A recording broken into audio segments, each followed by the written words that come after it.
जिस थाने में तलाकशुदा पत्नी थी, इंस्पेक्टर उसी के सामने जूते पॉलिश करता मिला। गरीब पति आगे जो हुआ, इंसानियत रो पड़ी दोस्तों। सुबह के ठीक 9:30 बजे थे, जब कोतवाली सदर थाना अपने रोजमर्रा के शोर में डूबा हुआ था। सिपाहियों की आवाजें, बाइक की घरघराहट, फरियादियों की भीड़, और उसी भीड़ के किनारे ठीक फाटक से सटे पेड़ के नीचे मोहन यादव अपने लकड़ी के बक्से पर बैठा जूते पॉलिश कर रहा था, सिर झुका हुआ, आंखें जमीन पर। जैसे उसे पहले से पता हो कि ऊपर देखने से कोई फायदा नहीं होने वाला, क्योंकि ऊपर सिर्फ वही दुनिया थी जिसने उसे यहां तक पहुंचा दिया था। मोहन पिछले 3 महीने से यही बैठता था, बिना किसी लिखित इजाजत के, बस एक मौन समझौते के भरोसे कि वह किसी का रास्ता नहीं रोकेगा, किसी से बहस नहीं करेगा, और हर बार सिपाही की नजर पड़ते ही अपना सिर और ज्यादा झुका लेगा। उसके हाथ ब्रश की आदत में चल रहे थे, लेकिन दिमाग कहीं और था। आज किराया देना था, आज घर से चाय भी नहीं पी थी, और आज सुबह बेटे की याद कुछ ज्यादा ही आ रही थी। उस बेटे की जिसे वह हफ्तों से देख नहीं पाया था। तभी फाटक के भीतर एक हलचल हुई। एक सरकारी जीप आकर रुकी। सायरन नहीं बजा। ड्राइवर ने दरवाजा खोला और 2 सिपाही अपने आप सीधे खड़े हो गए। मोहन ने आदतन नजर उठाई, क्योंकि ऐसे मौकों पर ज्यादातर अफसरों के जूते अच्छे होते हैं, और अच्छे जूते मतलब ज्यादा पॉलिश। लेकिन जैसे ही उसकी नजर उन जूतों से ऊपर गई, उसके हाथ से ब्रश फिसल गया।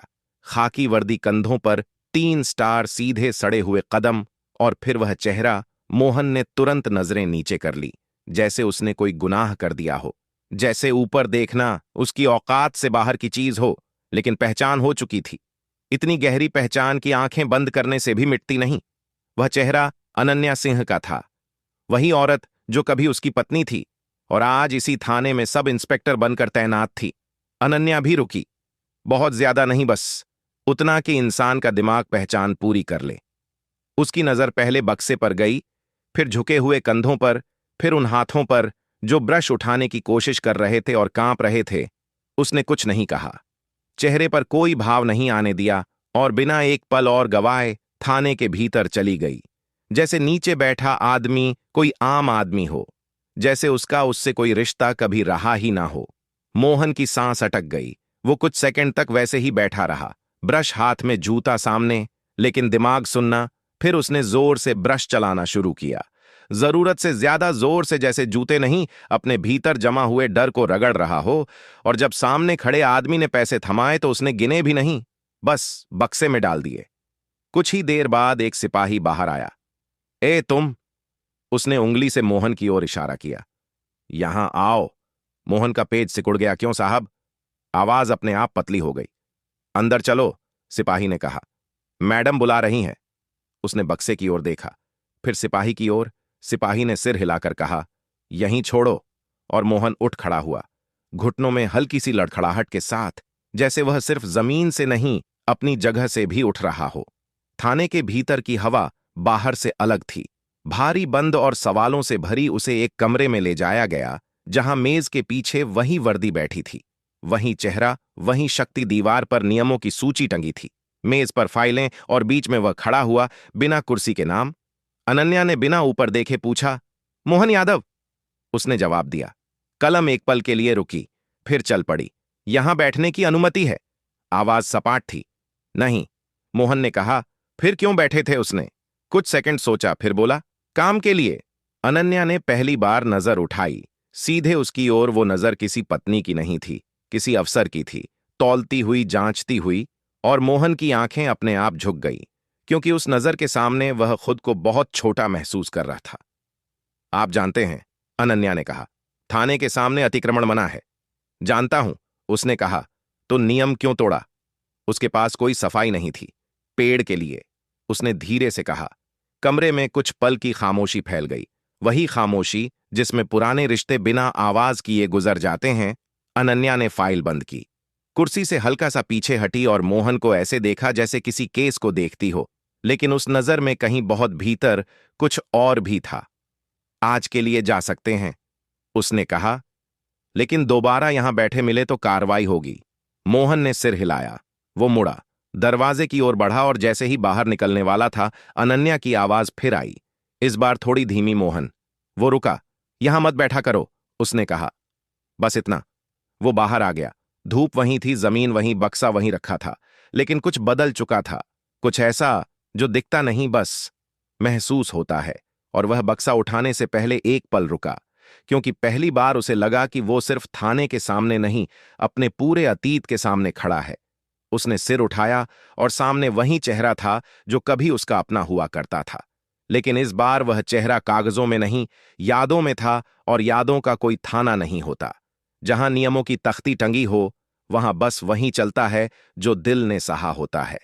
और मोहन उसी चेहरे को देखते देखते अचानक 7 साल पीछे चला गया। उस वक्त में जब अनन्या सिन्हा इस तरह वर्दी में नहीं, बल्कि हल्के नीले सूट में उसके सामने बैठी थी और चाय में चीनी कम होने की शिकायत कर रही थी। उनकी शादी कोई फिल्मी कहानी नहीं थी, न जोरदार प्रेम, न घर से भागना, बस दो परिवारों की सहमति। एक साधारण सा मंडप और मोहन की मां की आंखों में यह भरोसा कि लड़का ईमानदार है, बस हालात थोड़े कमजोर हैं। और अनन्या के पिता का यह विश्वास कि बेटी पढ़ी लिखी है, नौकरी कर लेगी, घर अपने आप चल जाएगा।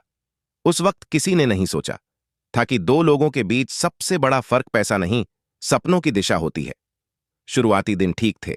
मोहन सुबह एक प्राइवेट गोदाम में नौकरी पर जाता, शाम को लौटकर सब्जी लाता, अनन्या बीएड की तैयारी करती और रात को छत पर बैठकर भविष्य की बातें होती। अनन्या कहती थी कि वह पुलिस में जाना चाहती है, वर्दी पहनना चाहती है, कुछ बनना चाहती है, और मोहन हर बार हंसकर कहता था, तू बनेगी, मैं हूं ना। लेकिन उसके मैं हूं में हौसला ज्यादा था, ताकत कम। धीरे धीरे जिंदगी ने अपने सवाल दिखाने शुरू किए। गोदाम की नौकरी छूटी, नई नौकरी मिली, लेकिन कम पैसे में, फिर वो भी चली गई। किराया बढ़ गया, अनन्या की तैयारी का खर्च बढ़ गया, और घर में बातें अब सपनों की नहीं, हिसाब किताब की होने लगी। अनन्या थकने लगी थी, सिर्फ काम से नहीं, इंतजार से। और मोहन हर दिन यह साबित करने की कोशिश करता कि हालात अस्थायी हैं, लेकिन हालात उसकी बात सुनने को तैयार नहीं थे। पहला बड़ा झगड़ा तब हुआ जब अनन्या का प्रीलिम्स निकल गया। मोहन खुश था, लेकिन उसकी खुशी में एक डर भी था, अब खर्च और बढ़ेगा। और अनन्या को लगा कि उसकी सफलता में भी मोहन की आंखें चिंता ढूंढ रही हैं। उसी दिन पहली बार अनन्या ने कहा था, तुम्हें मेरे आगे बढ़ने से दिक्कत है। और मोहन ने पहली बार महसूस किया था कि जवाब देने के लिए उसके पास शब्द नहीं, सिर्फ मजबूरियां हैं। दिन बीतते गए, अनन्या की तैयारी आगे बढ़ती गई, मोहन की जिंदगी पीछे छूटती गई। घर में बातचीत कम होती गई, शिकायतें बढ़ती गईं, और जो बातें पहले धीरे कही जाती थी, अब सीधी कही जाने लगीं। अनन्या को लगने लगा कि मोहन उसकी उड़ान में बोझ है, और मोहन को लगने लगा कि अनन्या अब उसे साथ नहीं, रास्ते की रुकावट समझने लगी है। जब अनन्या का चयन हुआ और उसे सब इंस्पेक्टर की ट्रेनिंग के लिए बुलावा आया, उस दिन घर में मिठाई आई थी, पड़ोसी बधाई देने आए थे, लेकिन उसी रात पहली बार अनन्या ने साफ कहा था, मैं इस तरह नहीं जी सकती। और मोहन ने पहली बार यह स्वीकार किया था कि वह चाहकर भी उसे वह जिंदगी नहीं दे सकता जिसकी वह हकदार है। तलाक का फैसला किसी एक दिन में नहीं हुआ, वह कई महीनों की चुप्पियों, कई अधूरी बहसों और कई रातों की नींदहीनता के बाद आया। कोर्ट में जब दोनों आमने सामने बैठे थे, मोहन ने आखिरी बार अनन्या से कहा था, मैंने कभी तुम्हारा बुरा नहीं चाहा। और अनन्या ने बिना उसकी ओर देखे जवाब दिया था, मुझे बुरा नहीं, बेहतर चाहिए था। और वही वाक्य मोहन के भीतर कहीं स्थायी होकर रह गया था। तलाक के बाद मोहन शहर बदलता रहा, काम बदलता रहा, और हर बदलाव के साथ थोड़ा थोड़ा टूटता रहा।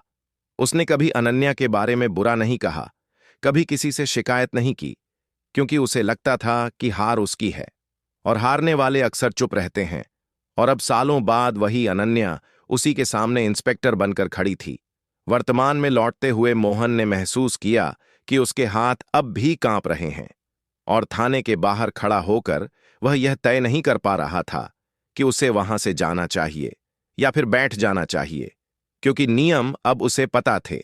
और नजरें भी थोड़ी देर बाद वह धीरे धीरे आगे बढ़ा, थाने से दूर, बिना पीछे देखे, क्योंकि कुछ रिश्तों को पीछे मुड़कर देखने से वे फिर सामने आ खड़े होते हैं। उधर थाने के भीतर अनन्या अपनी कुर्सी पर बैठी थी, फाइलें वहीं थीं, काम वहीं, लेकिन दिमाग कहीं और था। उसने खुद से यह सवाल नहीं किया कि मोहन यहां कैसे पहुंचा, बल्कि यह पूछा कि वह वहां तक क्यों पहुंचा। और यह सवाल किसी केस का नहीं था, यह उसके अपने फैसलों का था, जिन पर उसने कभी दोबारा नजर नहीं डाली थी। अनन्या ने खिड़की से बाहर देखा।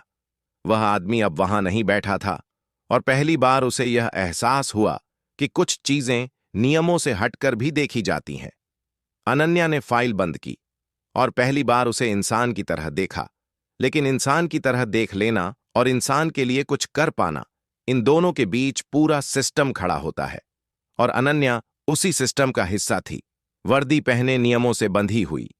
इसलिए उसने फाइल बंद तो कर दी, मगर मन खुल नहीं पाया, और उधर मोहन थाने से निकलकर सड़क पर चलता रहा, बिना यह समझे कि उसके भीतर जो बोझ था वह थाने में रह गया है या उसके साथ ही चला आया है। थाने से कुछ दूर जाकर मोहन रुका। पेड़ के नीचे खड़ा हुआ बक्सा जमीन पर रखा और लंबी सांस ली, जैसे बहुत देर से सांस रोक रखी हो, क्योंकि अंदर जो हुआ था वह ना तो पूरी सजा था और ना ही पूरी राहत। बस एक ऐसा अधूरा हिसाब था जिसने उसके भीतर पुरानी दरारें फिर से खोल दी थीं। उसे याद आया कि तलाक के बाद उसने कितनी बार सोचा था कि वह कभी अनन्या के सामने नहीं आएगा, कभी उस वक्त की यादों को छेड़ेगा नहीं। लेकिन जिंदगी ने उसे उस थाने के सामने ला बिठाया, जहां हर रोज उसका अतीत वर्दी पहनकर ड्यूटी पर आता था। तलाक के बाद मोहन ने सबसे पहले अपनी नौकरी खोई थी, फिर कमरा, फिर शहर, और हर बार जब वह सोचता था कि इससे नीचे अब कुछ नहीं हो सकता, जिंदगी उसे थोड़ा और नीचे दिखा देती थी। उसने मजदूरी की, ढाबे में बर्तन धोए, निर्माण स्थल पर ईंटें उठाई, लेकिन शरीर ने साथ छोड़ दिया और काम छूटते गए, जैसे हालात ने तय कर लिया हो कि उसे टिकने नहीं देना। और आखिरकार वही काम बचा जिसमें बैठकर झुकना पड़ता है, जूते पॉलिश करना। जूते पॉलिश करते हुए उसने बहुत कुछ सीखा था, किस तरह लोग ऊपर से नीचे देखते हैं, किस तरह कुछ लोग बात भी नहीं करते, और किस तरह कुछ लोग ऐसे होते हैं जो पैसे देते हुए भी एहसान जता देते हैं। उसने यह भी सीखा था कि पुलिस थाने के सामने बैठना जोखिम भरा है, लेकिन वहीं सबसे ज्यादा ग्राहक मिलते हैं, और भूख जोखिम से ज्यादा तेज होती है। उधर थाने के भीतर अनन्या का मन काम में नहीं लग रहा था। वह वही फाइलें देख रही थी, वही रजिस्टर पलट रही थी, लेकिन हर नाम के पीछे उसे मोहन का नाम दिख रहा था। हर सवाल के पीछे वही जवाब पेड़ के लिए, और उसे अचानक यह समझ आने लगा कि मोहन की हालत किसी एक गलत फैसले का नतीजा नहीं थी, बल्कि बहुत सारे छोटे छोटे हार मानने वाले दिनों का जोर थी, जिनके बारे में वह कभी जानना ही नहीं चाहती थी। दोपहर होते होते थाने में नगर निगम की एक शिकायत आई, थाने के बाहर अतिक्रमण को लेकर, और उस शिकायत में साफ लिखा था कि जूते पॉलिश करने वाले और चाय वालों की वजह से थाने का गेट जाम रहता है। अनन्या ने शिकायत पढ़ी और उसे तुरंत समझ आ गया कि इसमें मोहन भी आएगा, चाहे उसका नाम ना लिखा हो, क्योंकि नियमों की नजर में चेहरे नहीं होते, सिर्फ जगह होती है। उसने सिपाही को बुलाया। बाहर कौन कौन बैठता है? उसने पूछा। 2-3 है मैडम, सिपाही ने कहा। एक जूते पॉलिश वाला है रोज का। अनन्या ने सिर हिलाया। सूची बनाओ, उसने कहा, और सबको नोटिस दो। यह कहते हुए उसकी आवाज सपाट थी, लेकिन भीतर कुछ कस रहा था, क्योंकि उसे पता था कि यह सिर्फ कागजी कार्रवाई नहीं है, यह किसी की रोजी पर सीधा वार है।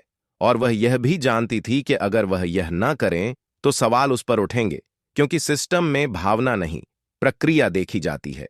शाम को जब सिपाही बाहर नोटिस देने गया, मोहन वहां नहीं था। वह थोड़ी दूर पर बैठा था, सड़क के किनारे, क्योंकि सुबह की घटना के बाद उसने तय कर लिया था कि थाने के सामने नहीं बैठेगा, कम से कम आज तो नहीं। लेकिन नोटिस फिर भी उसे मिला, क्योंकि उसकी पहचान अब सिर्फ उस जगह से नहीं, उस काम से जुड़ी थी। यह क्या है? मोहन ने पूछा। नोटिस है, सिपाही ने कहा। यहां बैठना मना है। मैं तो वहां बैठा भी नहीं था, मोहन ने कहा।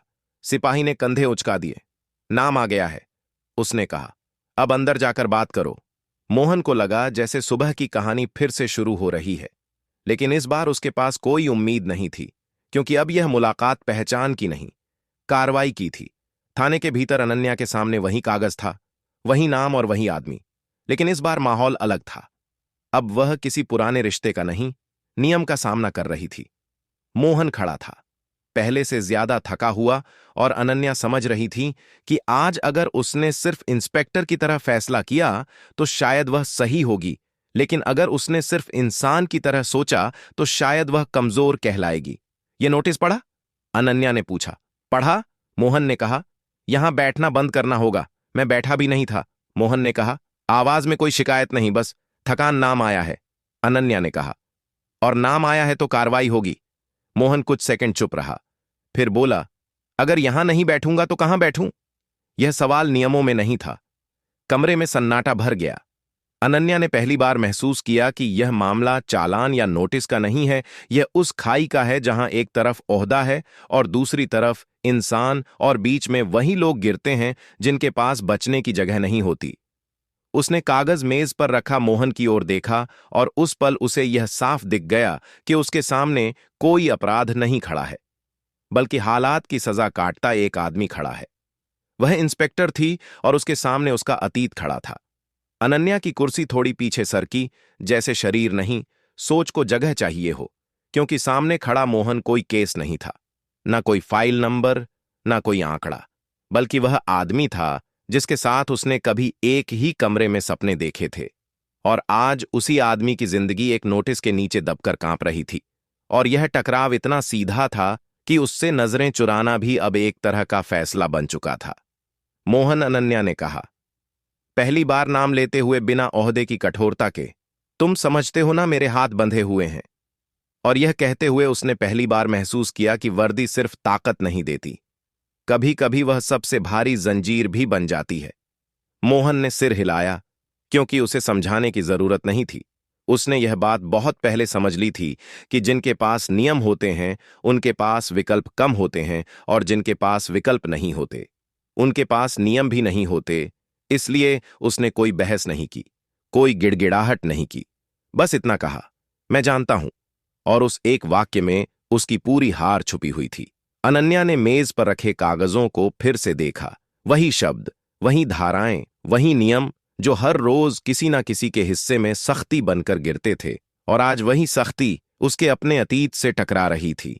उसने खुद से पूछा कि क्या वह इस नोटिस को आगे बढ़ा दे, सिस्टम के मुताबिक, ताकि कोई सवाल ना उठे, या फिर उसे यही रोक दे, इंसान बनकर यह जानते हुए कि कल कोई उंगली उस पर भी उठ सकती है। तुम कहाँ रहते हो? उसने अचानक पूछा। मोहन थोड़ा चौंका, क्योंकि यह सवाल नोटिस का हिस्सा नहीं था। फिर बोला, रेलवे लाइन के पास एक कमरे में किराए पर। कितना किराया? 2000, काम रोज मिल जाता है। नहीं, उसने सच कहा, क्योंकि झूठ बोलने की ताकत उसके पास कभी नहीं रही। अनन्या की उंगलियां मेज पर हल्की हल्की थपथपाने लगीं, जैसे वो किसी और से नहीं खुद से बात कर रही हो। और फिर उसने सिपाही को आवाज दी, शिवम जरा बाहर जाओ। और दरवाजा बंद होते ही कमरे में एक ऐसी खामोशी उतर आई जिसमें सिर्फ दो लोग नहीं, दो जिंदगियां आमने सामने बैठी थीं। मोहन, उसने कहा। आवाज अब थोड़ी धीमी थी, अगर मैं आज तुम्हें छोड़ भी दूं तो कल फिर कोई और नोटिस आ जाएगा। और यह कहते हुए उसने महसूस किया कि वह पहली बार अपने ओहदे के खिलाफ बोल रही है, क्योंकि यह बात किसी ट्रेनिंग मैनुअल में नहीं लिखी होती। मोहन ने उसकी तरफ देखा, सीधे बिना झुके, क्योंकि इस बार वह सिर्फ इंस्पेक्टर से नहीं, उस औरत से बात कर रहा था जिसे वह कभी जानता था। मुझे रोज छोड़ने की जरूरत नहीं है, उसने कहा, बस इतना बता दीजिए कि कहां बैठूं। और उस सवाल में कोई उम्मीद नहीं थी, बस दिशा की तलाश थी। अनन्या की आंखें एक पल के लिए बंद हुईं। उसे याद आया कि कभी मोहन भी ऐसे ही उससे पूछता था, क्या करूं, कैसे करूं, कहां जाऊं? और तब भी उसके पास साफ जवाब नहीं होते थे, और शायद आज भी नहीं थे। फर्क सिर्फ इतना था कि तब वह पत्नी थी और आज इंस्पेक्टर। लेकिन सवाल वही थे और जवाबों की कमी भी वही। उसने गहरी सांस ली। देखो, उसने कहा, थाने के सामने नहीं बैठ सकते। थोड़ा रुककर जोड़ा, लेकिन बस स्टैंड की तरफ जो पुरानी दुकानें हैं, वहां नगर निगम की लिस्ट में जूते पॉलिश वालों के लिए जगह चिन्हित है। और यह कहते हुए उसने कोई नियम नहीं तोड़ा था, बस नियमों के बीच से एक रास्ता निकाला था। मोहन ने पहली बार ठीक से उसकी ओर देखा। उसकी आंखों में न शुक्रिया था, न सवाल, बस एक हल्की सी राहत थी, जैसे किसी ने गिरते हुए आदमी के सामने जमीन थोड़ी समतल कर दी हो। ठीक है, उसने कहा, और उस एक शब्द में उसकी पूरी स्वीकार्यता थी। अनन्या ने नोटिस के कागज को उठाया, पलटा, और नीचे चेतावनी लिखकर हस्ताक्षर कर दिए, बिना किसी शोर के, बिना किसी ऐलान के, क्योंकि उसे पता था कि इंसानियत अक्सर चुपचाप ही काम करती है। उसने फाइल बंद की और कहा, आज जाओ। और इस बार उसकी आवाज में आदेश नहीं था। मोहन मुड़ा, दरवाजे की ओर बढ़ा, और इस बार उसके कदम थोड़े स्थिर थे, जैसे अंदर जो कुछ हुआ था उसने उसे पूरी तरह तो नहीं, लेकिन थोड़ा संभाल दिया हो। और जैसे ही वह बाहर निकलने वाला था, अनन्या की आवाज फिर आई, बहुत साधारण, बहुत मानवीय। मोहन, वो रुका, ख्याल रखना। उसने कहा, कोई और शब्द नहीं, कोई अतीत नहीं, कोई भविष्य नहीं, बस इतना। वह बाहर निकल गया और अनन्या कुर्सी पर बैठी रह गई, ये सोचते हुए कि उसने आज क्या किया, अपने ओहदे के साथ न्याय किया या अपने इंसान होने के साथ। और उसे एहसास हुआ कि इस सवाल का कोई साफ जवाब नहीं होता, बस उसका बोझ होता है, जिसे इंसान रोज अपने साथ घर ले जाता है। शाम ढलने लगी थी, थाने के बाहर भीड़ कम हो रही थी, और अनन्या ने खिड़की से देखा कि मोहन सड़क पार कर रहा है, बक्सा कंधे पर, चाल में वही पुरानी थकान, लेकिन आज उसमें थोड़ी दिशा थी। और उस दृश्य ने उसके भीतर कहीं बहुत धीरे से कुछ तोड़ दिया। बिना आवाज किए उसने फाइलें समेटी, लाइट बंद की और थाने से बाहर निकली। वही वर्दी, वही रुतबा, लेकिन भीतर एक ऐसा सवाल लेकर जो ड्यूटी खत्म होने के बाद भी पीछा नहीं छोड़ता। अनन्या ने कागज पर दस्तखत किए और मोहन की जिंदगी का रास्ता बदल गया। रास्ता बदला था, मंजिल नहीं, लेकिन कभी कभी इंसान को बस इतना चाहिए होता है कि उसे भरोसा हो जाए कि वह पूरी तरह गलत दिशा में नहीं चल रहा। मोहन उस श्याम बस स्टैंड की तरफ जाते हुए यही महसूस कर रहा था कि आज पहली बार किसी ने उसे भगाया नहीं, बल्कि चलने की जगह बताई है। और यह एहसान नहीं था, बस इंसानियत की एक हल्की सी छुन थी। बस स्टैंड के पास पुरानी दुकानों की कतार थी, उखड़ी दीवारें, आधे जाम शटर, कोने में बैठे जूते पॉलिश वालों ने सिर हिलाकर उसे जगह दे दी। मोहन ने बक्सा रखा, एक पल रुका और बैठ गया। पहली बार उसे ऐसा नहीं लगा कि वह किसी की नजर से छिप रहा है। शाम तक कुछ ग्राहक आ गए, किसी ने ठीक से पैसे दिए, किसी ने बिना देखे, मगर आज मोहन के भीतर एक ठहराव था।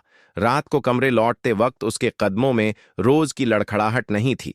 उधर अनन्या घर पहुंची, वर्दी उतार कर आईने में खुद को देखा, वही चेहरा, वही आंखें, लेकिन आज थकान ड्यूटी की नहीं, फैसले की थी। उसे समझ आया कि उसने मोहन की मदद नहीं की, बस उसे टूटने से रोका था।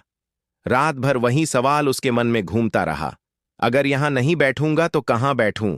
और उसे एहसास हुआ कि यह सवाल सिर्फ मोहन का नहीं, बल्कि उन सब का है जिनके पास अदालत नहीं, सिर्फ सड़क होती है। अगले दिन थाने के सामने वह जगह खाली थी, नियम निभे थे, लेकिन किसी को कुचले बिना। यह सोचकर उसे सुकून मिला। दिन बीतने लगे, मोहन बस स्टैंड पर बैठने लगा। काम कम था, डर भी कम। एक हफ्ते बाद अनन्या की गाड़ी उधर से गुजरी, नजरें मिलीं, कोई इशारा नहीं हुआ, बस पहचान थी। दोनों अपने रास्ते चले गए। उस शाम मोहन ने सब्जी खरीदी और सोचा कि शायद अगले हफ्ते बेटे से मिल सके।